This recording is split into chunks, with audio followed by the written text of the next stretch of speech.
Next question देखते हैं कि which term of the AP 3, 9, 15, 21 ... is 99। तो देखिए कौन से टर्म, इसमें टर्म ही पूछा है कि विच टर्म मतलब नंबर ऑफ टर्म्स की वैल्यू फाइंड आउट करनी है। AP की सीरीज दे दिया है, तो AP में जो फर्स्ट होते हैं अपना वो होती है फर्स्ट टर्म A की वैल्यू, तो A की वैल्यू 3 है। यहाँ से अपन कॉमन डिफरेंस D की वैल्यू निकाल लेंगे, तो 9 - 3, पीछे से आगे माइनस करना है तो 9 - 3 6, और अपने को लास्ट टर्म दे दिया है AN की वैल्यू 99, क्योंकि 99 नंबर तक अपने को वहाँ तक जाना है और उसमें नंबर ऑफ़ टर्म्स काउंट करनी है, तो काउंट करने में बहुत सारे टाइम लगेंगे, इसलिए अब n की वैल्यू अपन डायरेक्ट जनरल फार्मूला से निकाल लेंगे। तो अपने को जनरल फार्मूला है कि AN = A + n - 1 × D। अब यहाँ पे वैल्यू पुट कर दिया, तो AN है अपना 99 और A है अपना 3 + n अभी नहीं पता, तो n का n -1, और D जो है D अपन ने अभी निकाला 6। अब इसको सॉल्व कर दिया, तो 3 को अपन शिफ्ट कर दिया = के इस साइड, तो 99 प्लस में है 3 तो -3 = इसको अपन ब्रैकेट भी ओपन कर सकते हैं या अभी मल्टीपल्स में ही रहने दें, तो × 6, 99 - 3 96 = n - 1 × 6।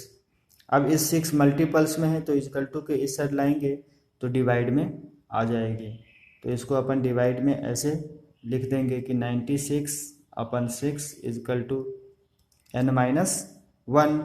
तो यहाँ से कैंसिल अगर सॉल्व किया अपन ने तो क्या आ जाएगी, ये 2 × 3 = 6, 2 × 4 = 8 और 2 × 8 = 16, 3 × 1 = 3, 3 × 1 = 3, 4 - 3 1 और 3 × 6 = 18, तो 16 आ गई।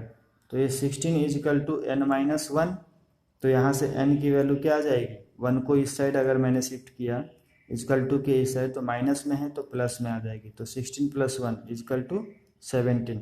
तो नंबर ऑफ टर्म्स अपने को मिल गई 17। तो देखिए ये नंबर ऑफ टर्म्स अपने को आ गई 17। अब नेक्स्ट क्वेश्चन देखते हैं अपन कि determine the AP whose third term is 5 and 7th term is 9। AP अपने को अब यहाँ पे सीरीज में नहीं दिया है, अब AP ही फाइंड करनी है, डिटरमाइन करनी है, जिसकी थर्ड टर्म दे दिया है एंड 7th टर्म की वैल्यू दे दी है। तो थर्ड टर्म को अपन कैसे डिनोट करते हैं, तो थर्ड टर्म को जो थर्ड टर्म दिया है वो A3 की वैल्यू है, A3, तो A3 = 5 दे दिया एंड 7th टर्म है तो A7 की वैल्यू है 9th। अब यहाँ से देखना है कि A3 और A7 अलग अलग है, तो A3 में सबसे पहले अपन A3 की जनरल फार्मूले के हिसाब से अगर लगाए तो AN की वैल्यू है, AN लिखते हैं अपन, AN = तो AN = क्या होती है फार्मूला, A + n - 1 × D। अब यहाँ से A की वैल्यू नहीं पता तो A की A, n अभी पता है अपने को 3, तो 3 - 1, और D भी नहीं पता तो D की D लिख दिया, A + 3 - 1 2, तो 2D, और A3 की वैल्यू कितनी दिया है 5, तो A + 2D = 5 आ गई अपने को, तो इसको इक्वेशन फर्स्ट मान लेंगे। तो यहाँ से मैंने A + 2D = 5 फर्स्ट मान लिया। दूसरे जो अपने को दिया है गिवन A7, तो A7 की वैल्यू दे दिया है 9। अब यहाँ पे मैंने फिर से AN की वैल्यू लगा दूंगा फार्मूले के हिसाब से, तो A + n - 1, तो n है अपना 7, n - 1 × D नहीं पता अभी तो D का D। अब इसको सॉल्व कर लिया तो 7 - 1 6D = 9, तो A + 6D = 9 आ गई, इसको इक्वेशन सेकेंड मान लिया। अब इक्वेशन फर्स्ट और सेकेंड को सॉल्व करेंगे बाय किसी भी मेथड से लीनियर इक्वेशंस में, तो A और D की वैल्यू निकल आएगी, और फिर A और D की वैल्यू निकलने के बाद AP सीरीज में निकल आएंगे। तो इसको मैंने एलिमिनेशन मेथड से सॉल्व किया है, तो A + 2D = 5 और A + 6D = 9, क्योंकि A और A सेम है इसीलिए अपने को मल्टीपल्स करने की ज़रूरत नहीं है।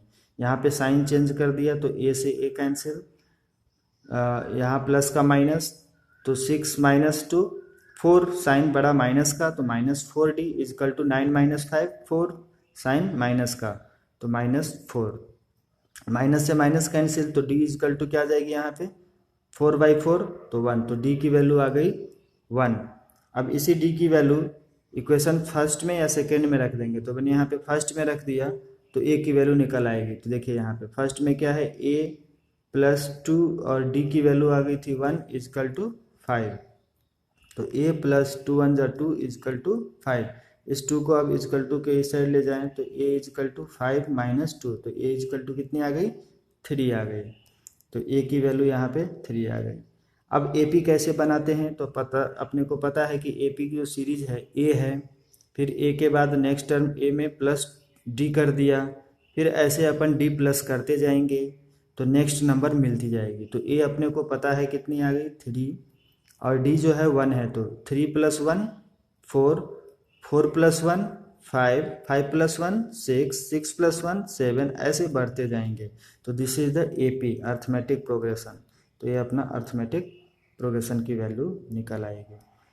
अब नेक्स्ट क्वेश्चन अपन देखते हैं कि which term of the AP 3, 15, 27, 39 ... will be 132 more than its 54th term. अब यहाँ पे नंबर ऑफ टर्म्स ही पूछा है अपने को, AP दे दिया है। अब इसमें बताया है कि जो AP के कौन से टर्म्स होंगे जो कि will be 132 more than its 54th term. तो क्वेश्चंस में जो AP की जो सीरीज दिया है, पहले यहाँ से अपन A की वैल्यू फाइंड कर लेते हैं। तो A जो है अपना 3 है, और यहाँ से D अगर फाइंड कर लिया कॉमन डिफरेंस, तो D अपन डिफरेंस करते हैं पीछे से आगे, तो 15 - 3, तो 15 - 3 कितनी 12 आ गई। तो A की वैल्यू 3 है और D की वैल्यू 12 है। तो एक अपना जनरल फार्मूला में अगर रख दिया AN equal to A plus जो लास्ट टर्म की फार्मूला है A + n - 1 × D। अब जिसकी वैल्यू पता है यहाँ पे रख दिया, तो AN अभी AN का AN इजकल टू A की वैल्यू 3 है, प्लस n नहीं पता तो n - 1 और D की वैल्यू आ गई 12। अब इसको थोड़ी सी सॉल्व कर लेंगे तो क्या आ जाएगी अपने को कि 3 + 12n ब्रैकेट को ओपन किया तो 12n - 12, यहाँ से सॉल्व किया तो 12n - 12 - 3 9, तो 12n - 9 आ गई। तो इसको अपन ने इस AP को सॉल्व करने पे 12n - 9 आ गई। अब इसके बाद बताया है कि ये जो है विल बी, तो will be means equal to 132 more than its 54th term. अब 54th टर्म बता दिया तो A 54th अपने को ऐसे दिया है कि 54th टर्म में मोर देन 132 नंबर्स को अपन ने ऐड कर दिया। मोर है तो ऐड करना है, लेस देन है तो माइनस करेंगे। तो ये कंडीशंस दी है, इस कंडीशंस को सॉल्व करके n की वैल्यू फाइंड आउट करनी है। तो अब यहाँ से अपन ने 12n - 9 इजकल टू इस साइड की जो वैल्यू A 54th की जो वैल्यू सॉल्व करेंगे तो वो भी अपने को AN की वैल्यू है, तो A + n - 1, तो n जो है अपना 54 है -1 × D और प्लस 132 का 132। A की वैल्यू अपने को पता है कि A की वैल्यू कितनी है, A की वैल्यू 3 है सीरीज से, तो 3 + 54 - 1 53, और D की वैल्यू अपन ने फाइंड किया था 12, तो 12 आ गई और प्लस 132। तो इसको सॉल्व करने पे क्या आ जाएगी 12 × 53 और प्लस 132। तो इस सब को सॉल्व अगर करेंगे अपन तो कितनी आ जाएगी, यहाँ पे आ गई अपने को 771। 12n - 9 is equal to 771। तो यहाँ से 12n इजकल टू 9 को इस साइड शिफ्ट किया तो 71 + 9 इजकल टू 780। तो यहाँ से n इजकल टू क्या हो जाएगी 780/12, और इसको सॉल्व करने पे n इजकल टू 65। तो यही जो है अपना n की वैल्यू नंबर ऑफ